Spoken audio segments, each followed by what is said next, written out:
ensemble et également de ma famille personnellement qui vous salue aujourd'hui.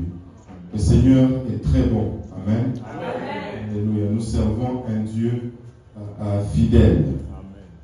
Nous servons un Dieu fidèle. Amen. Un jour, je parlais avec quelqu'un. Je lui ai dit, Dieu n'est jamais à l'heure. Ça fait un peu peur. Mais Dieu n'est jamais à l'heure. Dieu n'est jamais en retard. Et Dieu est fidèle.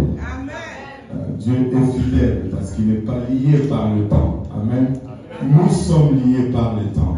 Nous sommes conditionnés par le temps. Donc des fois nous sommes en retard, des fois nous sommes en avance. Mais Dieu n'a pas de temps. Alléluia. Et il est fidèle. N'êtes-vous pas content de servir un Dieu fidèle? Alléluia. N'êtes-vous pas content de connaître un Dieu fidèle?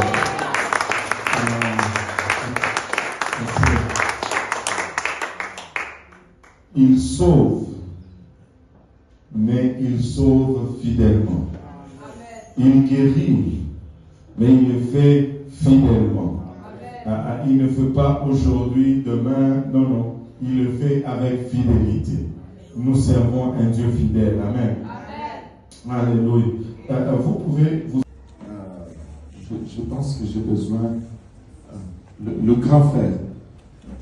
J'ai oublié le nom du grand frère. Pasteur Evuna. Alléluia. Maintenant, regardez. On va dire, elle, c'est Marie. Amen. Lui, c'est le Père. Et elle, c'est le Saint-Esprit. C'est le Fils. Amen. Et lui, c'est le Saint-Esprit. On va dire juste par exemple. Amen. Bon, regarde un peu pour moi Luc. Attends,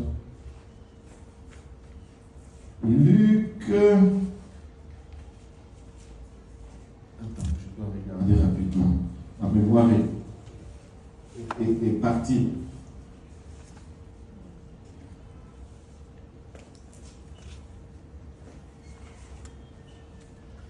Voilà. Luc chapitre 1, on va le lire à partir du verset 26. Elle lit vite, on va le lire à partir du verset 26. Luc chapitre 1, à partir du verset 26. Voilà. Au 6e mois, l'ange Gabriel fut envoyé par Dieu dans une ville de Galilée appelée Nazareth, auprès d'une vierge fiancée à un homme de la maison de David, nommé Joseph.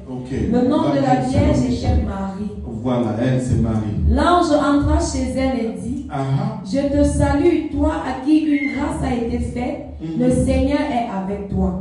Troublée par cette parole, Marie se demandait ce que pouvait signifier une telle salutation. L'ange lui dit, ne crains point Marie, car tu as trouvé grâce devant Dieu. Je vais changer de rôle ici. Je pense que la distribution des rôles n'a pas été bien. On va dire, lui c'est le Saint-Esprit et lui c'est le Père. Amen. On va juste changer de rôle. Amen. Comme ça va être approprié. Continuons. Et voici, l'ange lui dit, ne crains point Marie, car tu as trouvé grâce devant Dieu. Et voici, tu deviendras enceinte. Et tu enfanteras un fils. Et tu lui donneras le nom de Jésus. Il sera grand et sera appelé fils du Très-Haut. Et le Seigneur Dieu lui donnera le trône de David, son père. Il régnera sur la maison de Jacob éternellement. Et son règne n'aura point de fin. Marie dit à l'ange, comment cela se fera-t-il? Oui, ralentis un peu. Comment cela se fera-t-il? La vierge était Marie. Voilà, elle c'est Marie. L'ange entra chez elle et dit, je te salue, toi à qui une grâce a été faite, le Seigneur est avec toi. Troublée par cette parole, Marie se demandait ce que pouvait signifier une telle salutation. L'ange lui dit, ne crains point Marie, Car tu as trouvé grâce devant Dieu. Car tu as trouvé grâce devant Dieu. Je vais changer les rôles ici. Je pense que la distribution des rôles n'a pas été bien. On va dire, lui c'est le Saint-Esprit et lui c'est le Père. Amen. On va juste changer les rôles. Amen. Comme ça va être approprié. Continuons. Et voici, l'ange lui dit, ne crains point Marie, car tu as trouvé grâce devant Dieu. Et voici, tu deviendras enceinte. Et tu enfanteras un fils. Et tu lui donneras le nom de Jésus. Il sera grand et sera appelé fils du Très-Haut. Et le Seigneur Dieu lui donnera le trône de David, son père. Il régnera sur la maison de Jacob éternellement. Et son règne n'aura point de fin. Marie dit à l'ange, comment cela se fera-t-il? Oui, ralentis un peu. Comment cela se fera-t-il? Puisque je ne connais point d'homme. Je ne connais point d'homme. L'ange lui répondit, le Saint-Esprit viendra sur toi. Et la puissance du Très-Haut te couvrira de son ombre. C'est pourquoi le Saint-Enfant qui naîtra de toi sera appelé Fils de Dieu. Fils de Dieu. Maintenant, regardons ce que l'ange vient de dire. Il dit, le Saint-Esprit viendra sur toi. Littéralement, il est en train de décrire le processus qui fait qu'une femme tombe enceinte. Mais si c'est le Saint-Esprit qui est responsable de la grossesse, pourquoi est-ce qu'on appelle le Père Père? On a attribué la paternité de cet enfant à un autre. La seule façon que le Père soit le Père, il faut que le Saint-Esprit et le Père soient un.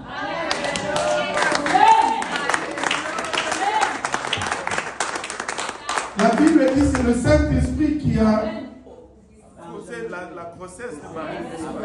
Aïe, aïe, aïe, il me coupe le micro, je vais prêcher quand même. Le diable n'est pas content. Alléluia. La Bible dit que c'est le Saint-Esprit qui est responsable de la grossesse. Si on va dire que le Père, c'est lui, on lui donne le titre du Père, alors il faut que le Père et le Saint-Esprit soient un, pas deux distincts. Allô? Alléluia. Donc, on a résolu ce problème. Mais n'acceptez qu'il y a causé la grossesse de Marie. Aïe, aïe, aïe, il me coupe le micro, je vais prêcher quand même. Le diable n'est pas content. Alléluia. La Bible dit que c'est le Saint-Esprit qui est responsable de la grossesse. Si on va dire que le Père, c'est lui, on lui donne le titre du Père, alors il faut que le Père et le Saint-Esprit soient un, pas deux distincts. Allô? Alléluia. Donc, on a résolu ce problème. Mais n'acceptez pas une fausse paternité. Le Père, c'est le Saint-Esprit.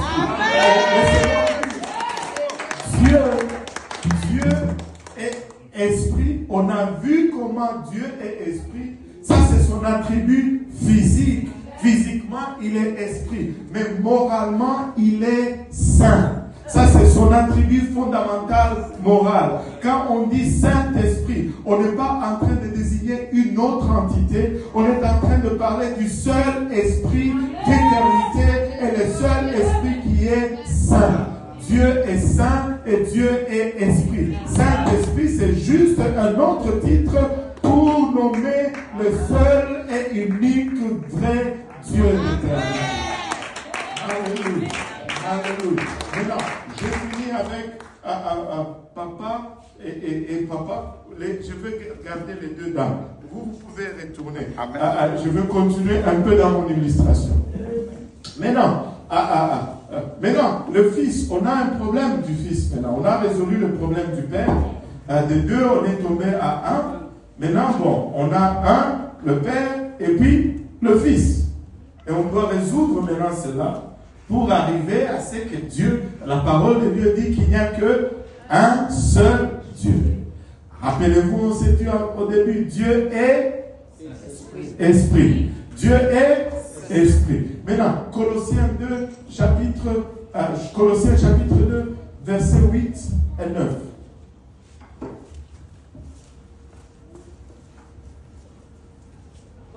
Chapitre 2, versets 8 et 9. Prenez garde que personne ne fasse de vous sa proie. Pause. Il nous donne déjà un avertissement. Il dit attention, attention, attention. Prenez garde que personne ne fasse de vous sa proie. Que personne ne vous trompe continuellement. Que personne ne fasse de vous sa proie par la philosophie et par une vaine tromperie, s'appuyant sur la tradition des hommes, sur les rudiments du monde et non sur Christ. Pause. On ne peut pas regarder ces choses en s'appuyant sur le monde. Amen. On doit regarder ces choses en s'appuyant sur Dieu et ce qu'il dit.